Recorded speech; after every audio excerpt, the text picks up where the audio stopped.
編劇節不是只有一天，而是為期超過2週的嘉年華。就只是希望我們等一下錄影的時候，不要因為太專心，然後掉進水裡面。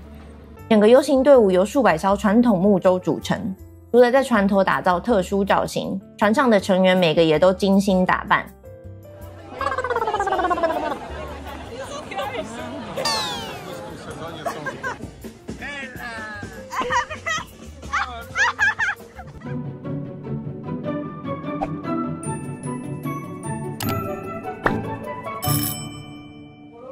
今天可能是威尼斯面具節最多人的一天，所以今天一定要小心你自己的包包啊，還有你的財物。像我包包除了把它反面背之外，我還把它藏在我的外套裡面。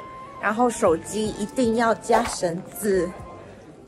出國旅行時想要隨時隨地使用網絡，但國外 WiFi 不僅常常不方便，公共網域也可能有資安風險。電信公司的國際漫遊吃到飽服務又貴得嚇人。試試使用 Olafly 的流量吃到飽 eSIM 吧。不管是日韓、美國、歐洲40國，5日網絡吃到飽都只要690，一天不到140元就能隨心所欲的上網，不用怕被降速。購買後只需要在出發前設定好 eSIM， 抵達目的地後開啟 eSIM 的數據漫遊，就可暢享快速又穩定的網絡。使用我的專屬折扣碼 Alice Travels 還能享有額外的5%折扣哦。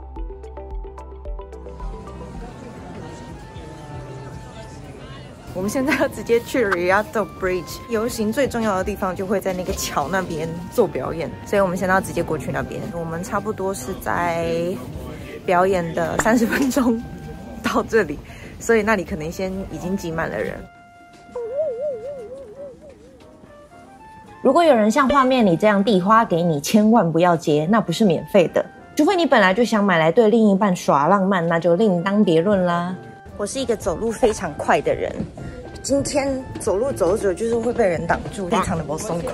但是如果你是在夏天來威尼斯，基本上每天應該都會像這個樣子，人擠人。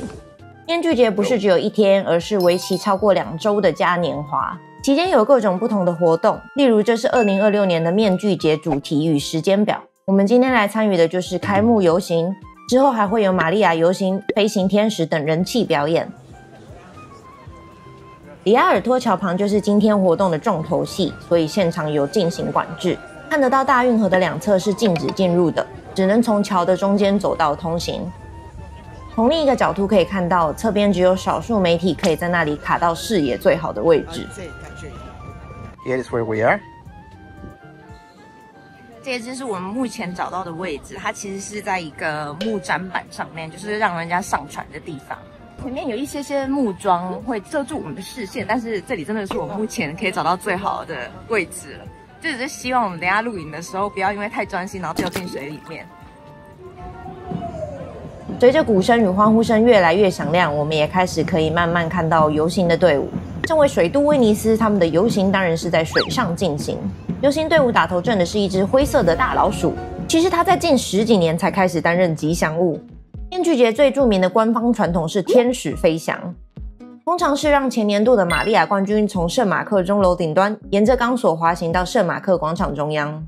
但隨着嘉年華越來越商業化，觀光客越來越多，部分當地人開始覺得這個節慶逐漸失去原本的在地精神，於是他們創造了一個用來發聲的反傳統儀式——老鼠飛翔。這隻名叫 La Bandegana 的巨型水溝鼠是威尼斯人獨有的黑色幽默。當遊客擠在廣場看優雅的天使飛翔，在地船夫卻舉辦老鼠飛翔來互別苗頭。對於遊客來說，威尼斯是浪漫的水都，但對威尼斯人來說，水老鼠是他們生活中無法忽視的一部分。他們生活在運河與水道中，象徵着真正的威尼斯人。即使面對淹水、過度觀光等困境，依然頑強地在這座城市裡生存下去。整個遊行隊伍由數百艘傳統木舟組成，除了在船頭打造特殊造型，船上的成員每個也都精心打扮。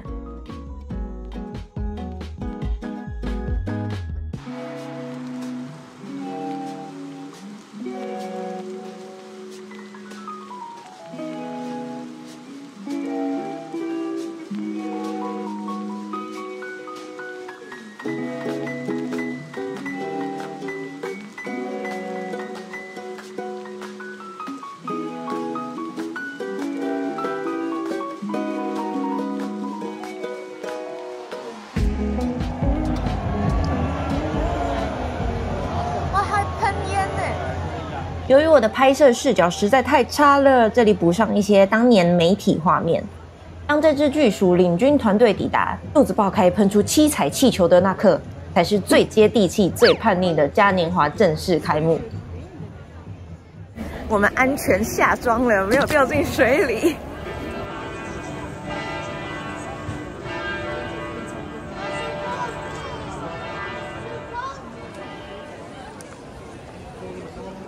哟。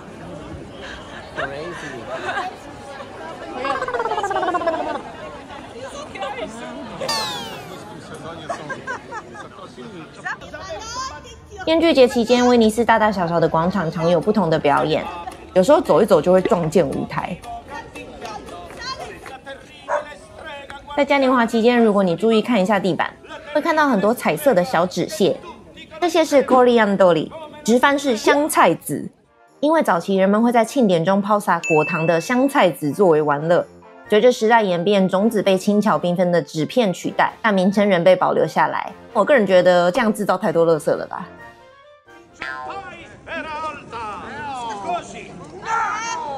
當年的主題是馬可波羅的東方奇幻旅程，因此表演有許多亞洲元素。表演都是意大利文，所以我不知道他們在說什麼。不過應該就是搞笑相聲外加惡整觀眾的小戲碼。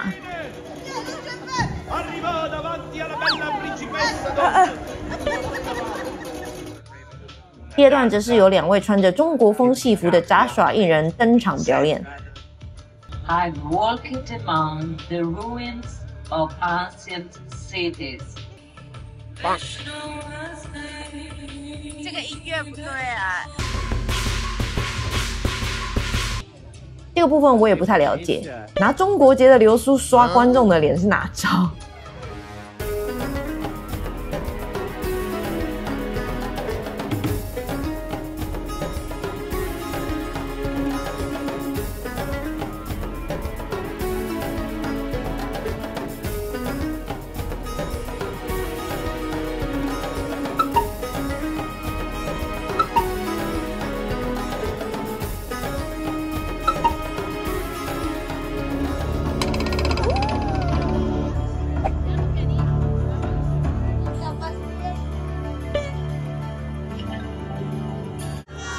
？Oh my god！ 哦，你看他的臉，你看他的臉，看他的背，看他的背，哦，有動有動。哦，他现在有什麼？他現在頭上有火的東西。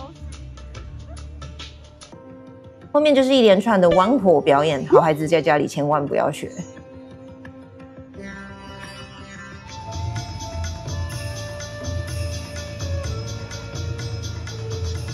棒！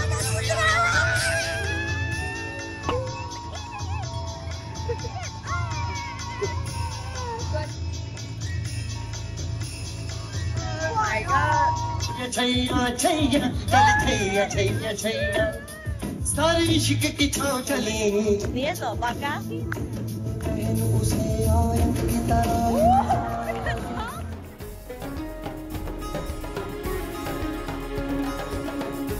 棒！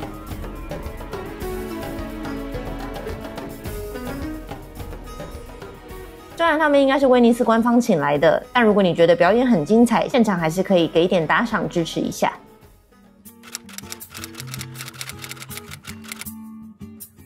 這是我第一次在雨天來威尼斯。他去年要去威尼斯上課的時候，大部分都是禮拜4，然後禮拜4是超常下雨，所以他就是那個帶賽的人。今天如果下雨，就是因為他，每次他來威尼斯都會下雨。但是我去上班的地方不是有很多遊客的，所以會比較那個有點麻煩走路。對，現在我們去最重要的地方，真的會被人被傘，對，被雨傘打，拿出來。你可以在路上看到很多那一種賣面具的攤販。我記得在面具節一開始的時候，在大馬路這一種的面具攤，他們面具都是差不多15、18塊之類的。現在你只要花10塊錢就買得到。所以如果你晚一點來參加面具節的話，就可以用比較便宜的價格買到威尼斯風格的面具。when the thing is new, because the carnival just started and everybody wants to buy masks, so the prices are higher. But then they want to get rid of them. The carnival is finishing, so they want to sell, so they have a discount. It's normal. And probably if you buy it in Mestre, in a normal supermarket, maybe you can buy it for €3. So. 不会那么便宜啦，那個是算蠻精緻的面具。I'm sure they are made in China. So. 可是我覺得其實他們不需要這樣子賤賣他們的面具啊，因為其實如果遊客來這裡，他們還是會想要買面具，就算不是 Carnival, they still want to have the Venetian mask as a souvenir, so they don't really need to. But the ones you buy as a souvenir are in specialized shops. 手工的那種 handmade. Yeah, handmade. Yeah. Probably they are much more expensive. I don't know how much. 一個可能30, Maybe 40. later we can look for a shop and check the prices to let the people know. Those that we see in the tourist shops in the street, those are made in China, Yeah. I'm sure. 一定是 Cheap plastic, you know. So in a normal shop, I'm sure you can buy for €3. But my suggestion is don't buy. You have kids, and kids want to have fun, then yes, buy some masks. So your kids, you know, have fun time, and you also have the excuse of you are wearing it because you have kids. But otherwise, people don't wear it. 就是大部分的成人遊客都不會戴面具，主要是那種比如說跟朋友一起來，或者是全家人一起來有小孩，他們才會特別的打扮。而且其實如果你沒有租那種中世紀的衣服，只有戴面具，就有種做半套的感覺。反正我們現在要去 San Marcos Square 那邊會有認真穿着很厲害衣服的人在那邊展示他們的作品。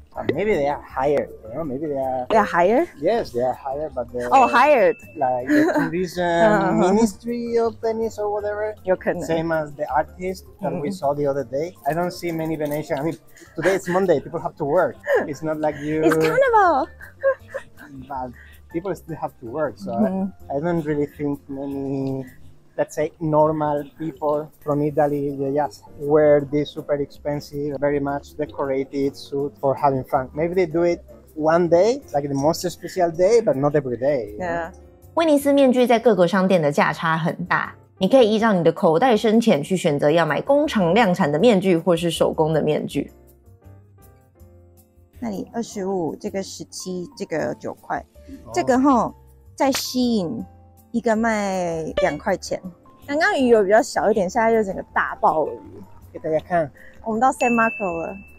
這個是今年 Carnival 的舞台，走的是中國風。為什麼呢？因為他們今年的主題是 Marco Polo， 就是那個算旅遊家吧，他有去中國。後面有一個龍，可能是因為龍年的關係。這次面具節週期剛好與農曆新年重疊，所以有大量中式新年的元素。在聖馬克廣場周圍的走廊也會換上華麗的吊燈，也算是嘉年華期間一個特別的亮點。接下來就帶你們看看我當天捕捉到的各種奇裝異服。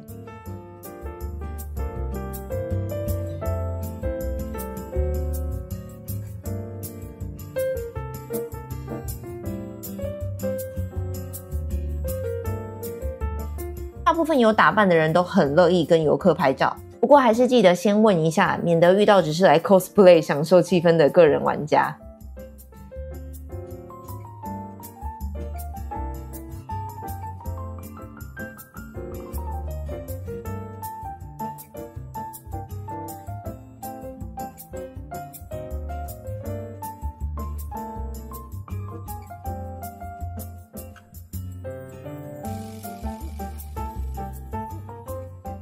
這裡插播一下，聖馬可廣場又開始淹水了，水不停從地下冒出來，讓穿越廣場的難度又更上一層樓。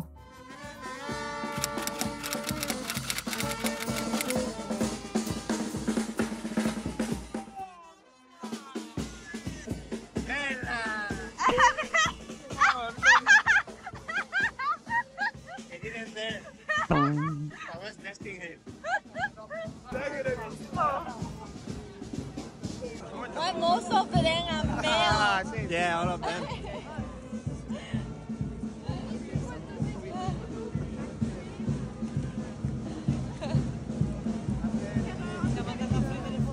現在的雨停了，但是我們兩個的鞋子超爆濕，所以我們決定要先去旁的辦公室把我們的鞋子烘乾，等一下應該就不會下雨了吧？希望。在 Marco Square 還會有各個意大利區域傳統的嘉年華裝扮。等一下3點的時候再回去 San Marco Square。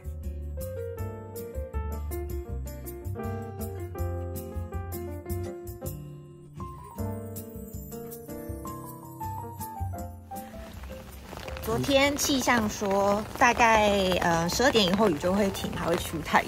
現在3點了還在下雨，我們剛剛鞋子烤乾了，然後想說應該就沒事了，鞋子又髒了，我們的鞋子又要濕掉，好煩哦。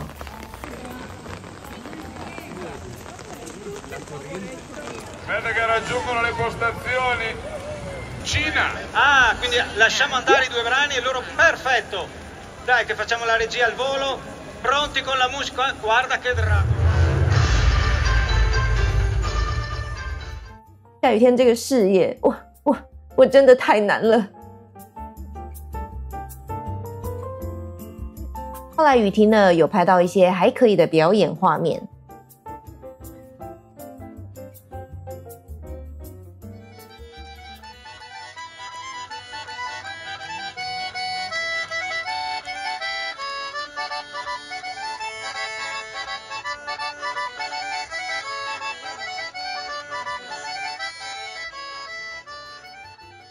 以上就是我在威尼斯面具節隨手記錄的一些片段啦。每一年主題都不一樣，每次來感覺也不會相同。剩下的就留給你們親自來現場體驗吧。好的，那我今天的影片就到這裡啦。如果喜歡我的影片，不要忘記幫我的影片按讚、訂閱我的頻道，還有追蹤我的IG。那就先這樣子哦，拜拜。